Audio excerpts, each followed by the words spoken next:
470 heads of camel have been exchanged here today. A date has been fixed for the remaining part.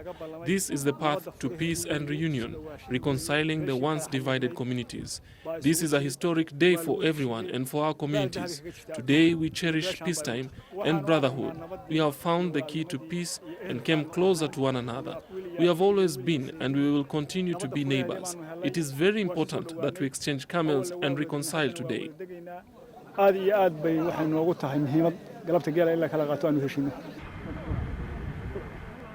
November 2007, 2 reconciliation meetings took place in Khore, under Butinle district, to resolve a prolonged conflict between Omar Mahmoud and Bahararsame subclans. All attempts to resolve this conflict had failed in the past. The conflict initially started as a result of disputes over the construction of water reservoirs in Adada and Ariska under Butinle.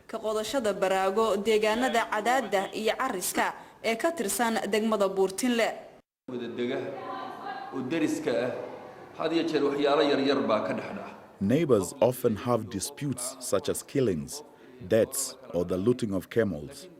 But in the history of these two communities, this conflict in Adada is the only conflict they had as far as I recall. For 9 months, the traditional elders, the government, and the people of Puntland joined hands to resolve the disputes, reconcile the two sides, and settle the grievances.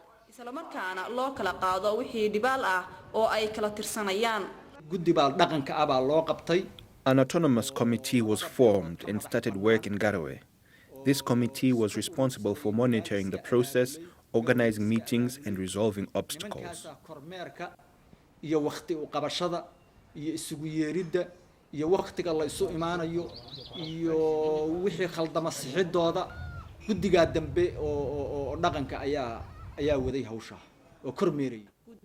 committee was chaired by Islan Isse, Islan Mohammed. A lot of effort was made by the elders, the government, and the community at large. The goal was to resolve the conflict and ensure that the problem never comes back again.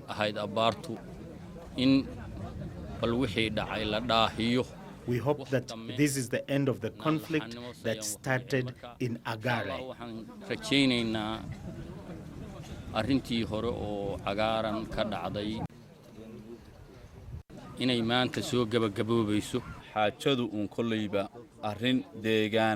This conflict was based on settlement disputes. And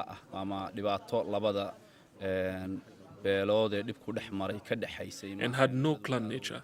It involved neighbors closely related by blood.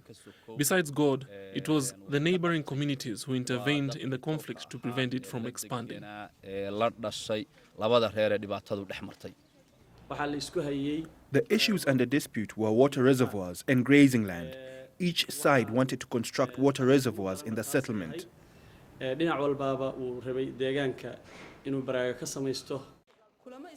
Successive meetings took place in the towns of Garowe, Galkayo, Lassanod, and particularly in Butinle district in May, where the two sides were reconciled. There also agreements were made and signed regarding the demolition of some 8 water reservoirs that Omar Mahmoud subclan had constructed in Adada and Ariska settlements.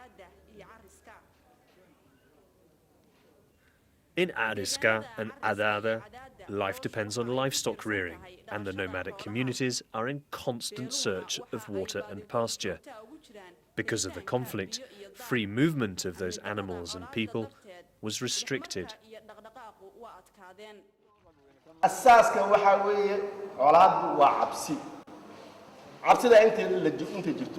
Conflict is built on fear.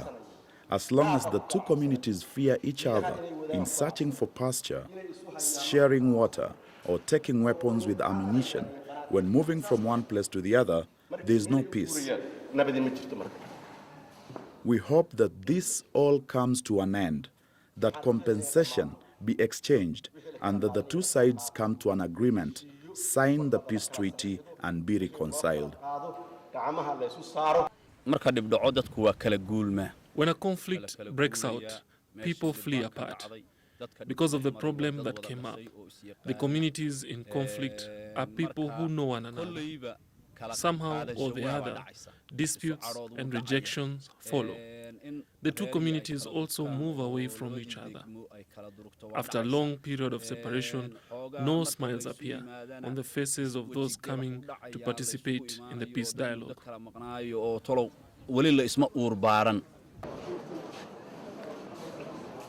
Some of the other resolutions signed at the meeting included the restoration of seized properties, how much and when blood compensation would be paid to the Bahararsame subclan for their 8 men who were killed, and also rules on environmental protection and general peace,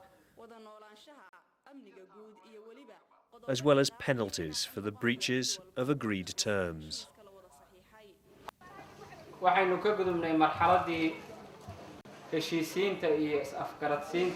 We are now past the stage of mediation and reconciliation of the conflicting communities.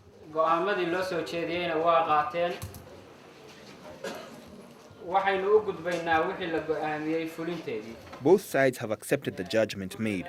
We now proceed to the implementation of the agreed terms. Try your best to comply with the terms you signed and carry out your duties with a sense of brotherhood.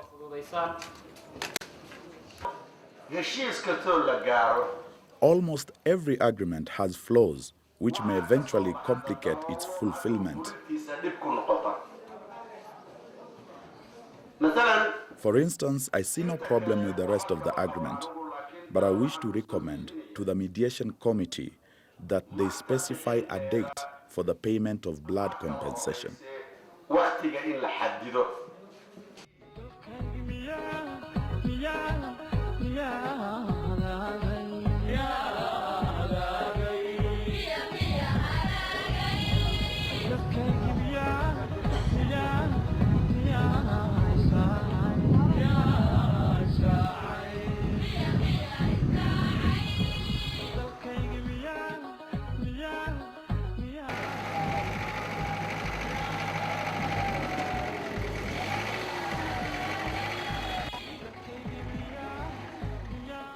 Implementation of the peace agreement in respect of the demolition of water reservoirs and payment of the blood compensation took place in Adada, Ariska and Hore.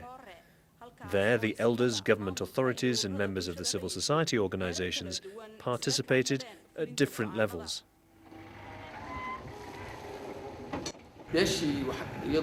In favor of the community sustaining the greater damage, the judgment was to destroy the other side's reservoirs, which had been fully intact. We bulldozed and leveled to the ground huge reservoirs, some with water and some without.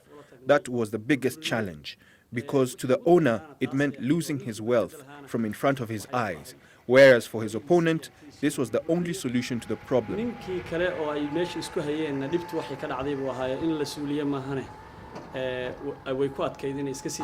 Making those far ends meet was the most difficult part of all. Elders from both sides made a solemn pledge. Any side that purposely relinquishes and deliberately breaches that oath, I believe, shall suffer inevitable infliction. Ever since creation, the land has been shared, and shared it will be now, as water will be shared. Water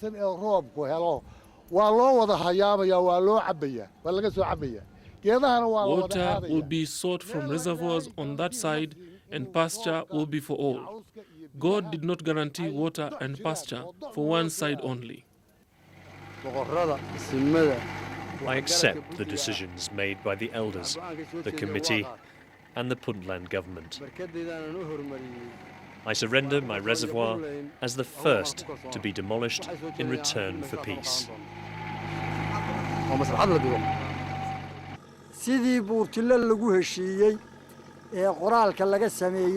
As has been agreed and formally signed in Botinle, in the presence of the titled elders and Puntland government, the people and the intellectuals from both sides, we fully accept and welcome the agreement.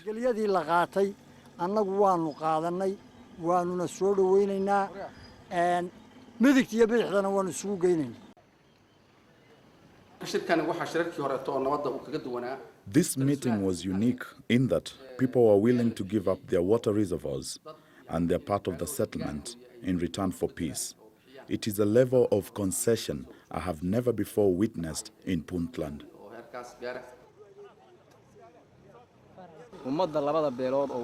The two communities engaged in the conflict are not strangers to each other. They have been neighbors for centuries. It is not for us to inflict harm on such neighbors. I obey the verdict. The problems in Somalia are mostly caused by territory and grazing lands. Other communities in our neighborhood may be facing even more serious issues.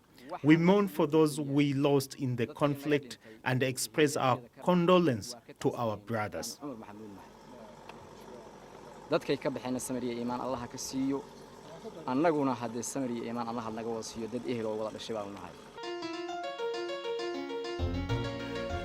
In the Somali traditions of conflict resolution, women have a fundamental role.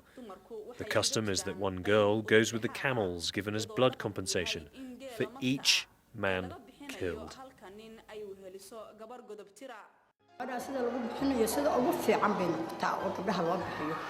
This arrangement is done in the best way of arranging a marriage. The aim is to generate peace between two conflicting families. The bride comes from the family of the perpetrator.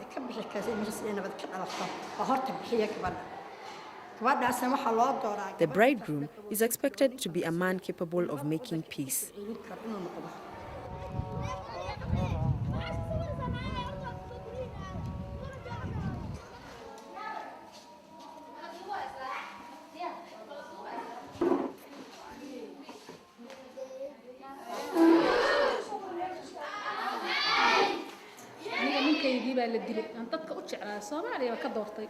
My dear husband, whom I chose from all over Somalia, was killed. He was shot and killed in cold blood. A dialogue followed, and an unusual amount of compensation was ruled, including money and camels, together with the bride.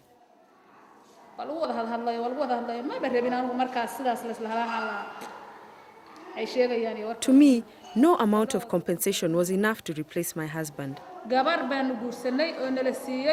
I just felt contempt for their judgment.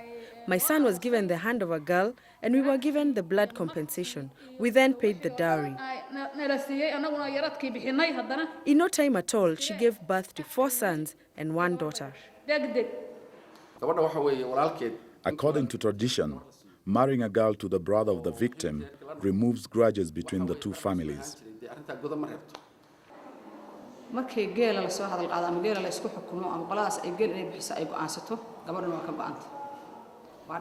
The day one family assents to pay camels, they become obliged to give out a girl too. This is an established tradition. Somalis believe this will extinguish conflict, whether that turns out to be true or not.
From the Dulbahante, up to 5 titled elders attended the meeting.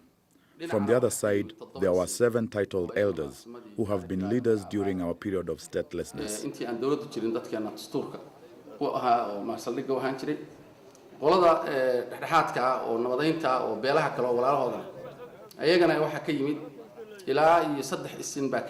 Of the mediation committee, 3 titled elders attended. People came from all over Puntland, government officials, elders, members of parliament, the local organizations, and everybody. The Puntland government had a central role in the resolution of this conflict.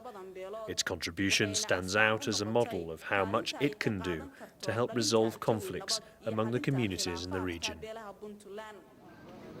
dawladdu door weyn bay ka qaadatay way kharash garaysay way tagtay gudiyaal bay u dirtay. The role of the government was indispensable in terms of financial support, monitoring, sending peace envoys, and the deployment of forces to contain the conflict. The government eventually handed the matter over to the elders to avoid the conflict taking on a political nature. xaaladda dhamaynteeda odayaasha dhaqanka ay u xilsaareen u gudbiyeen si aan wax siyaasadii u gelin. In the history of Puntland, this was the second time that such a huge number of titled elders came together formally to sign an agreement.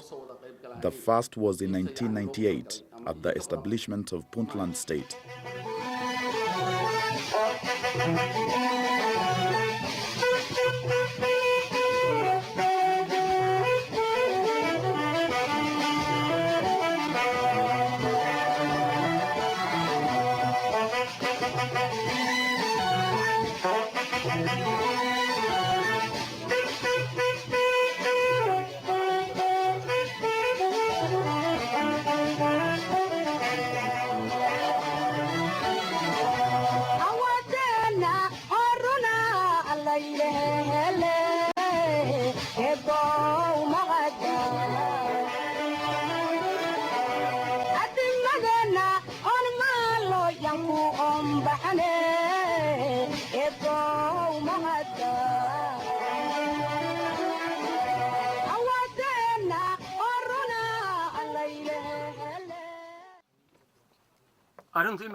We concluded this matter in our two previous meetings.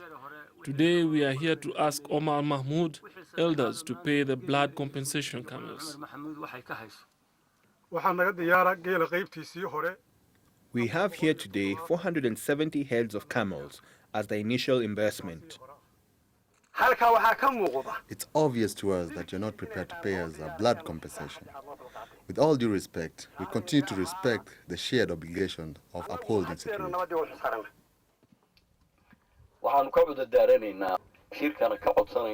We wish to explain our problem and beg the Assembly to consider our reasons. As you can see, this part of the land has some pasture. Unlike here, our area has a serious shortage of water. There are some of us who have not had a drink for a long time. And you know that is true. We are aware that we are overdue in making this payment. By the will of God, we hope that you will forgive us for these circumstances.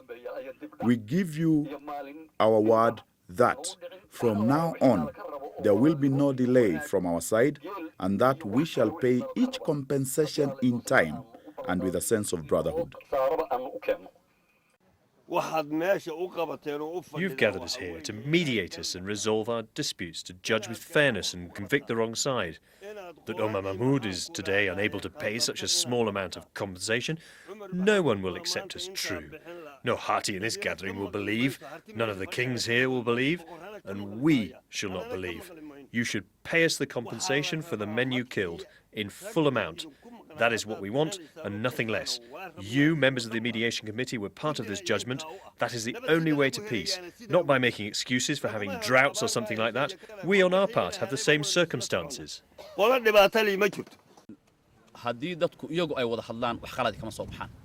people engage in dialogue, the outcome is never negative. When a conflict erupts, if the problem is well contained and restrained from expanding, and the compensation is exchanged, the people here, in most cases, tend to close the chapter of the conflict as if it never happened.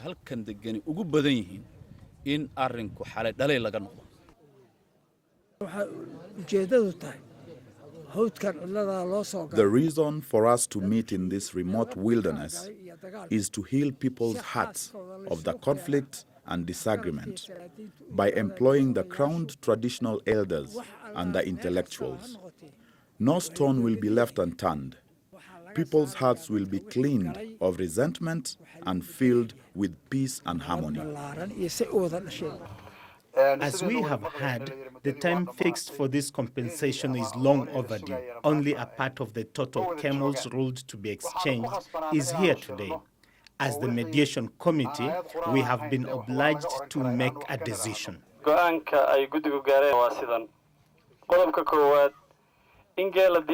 The mediation committee has decided that, firstly, the 470 camels will be exchanged today. And secondly, for the remaining 600 camels, cash payment will be exchanged. We accept the verdict.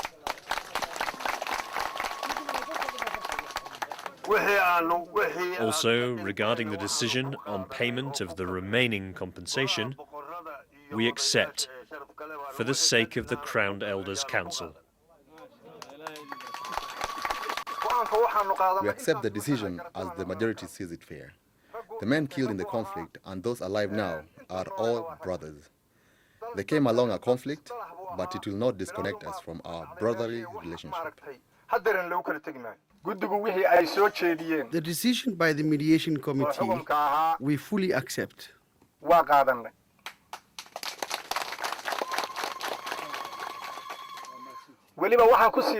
In addition to that, we are willing to make the remaining payment in 10 days instead of 14.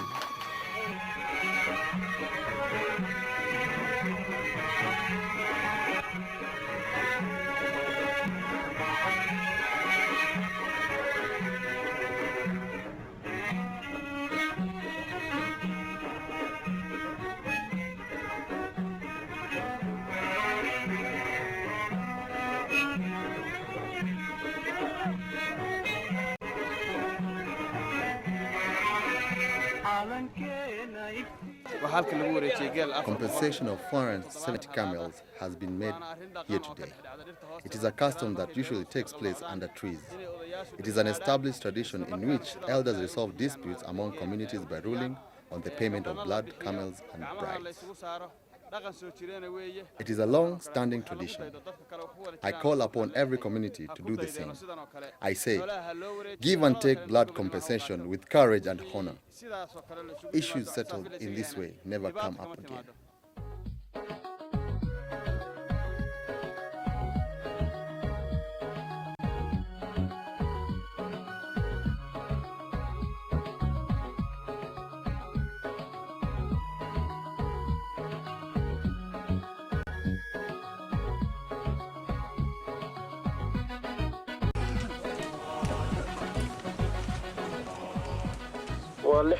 This is equivalent to 600 camels, each costing 2,700,000 shillings, being handed over to Senior Elder Abdikarim Ahmed Saleban.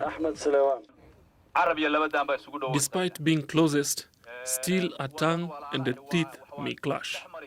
Brothers may quarrel at times. The important thing, however, is for the victim to show patience. Please God, we beg of you peace and pasture. We beg of you peace and pasture. We beg of you peace and pasture. God, we beg of you forgiveness and good health. We ask you for righteousness, long life, faith and prosperity.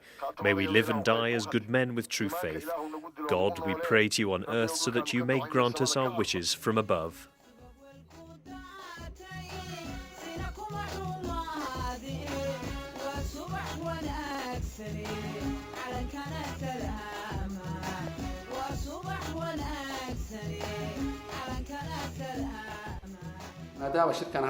Since this was not political, but a traditional meeting to resolve conflict between two related communities, it is a Somali tradition that the rules applied and signed in such meetings become part of the legal codes within the traditional system of conflict resolution, to be referred to in settlements of subsequent conflicts among other communities. It's a priority to salvage those alive now. We need to learn from the past so that we may be able to avoid recurrence of evil and also use that knowledge in order that we may give the greatest chances to goodness, justice and peace. Whenever elders make peace, that peace attained helps peacemaking efforts taking place somewhere else. The consequences of all these peacemaking initiatives are interconnected, whether underway in Mogadishu, here or Hargeisa. They are all linked in a way we may fail to realize.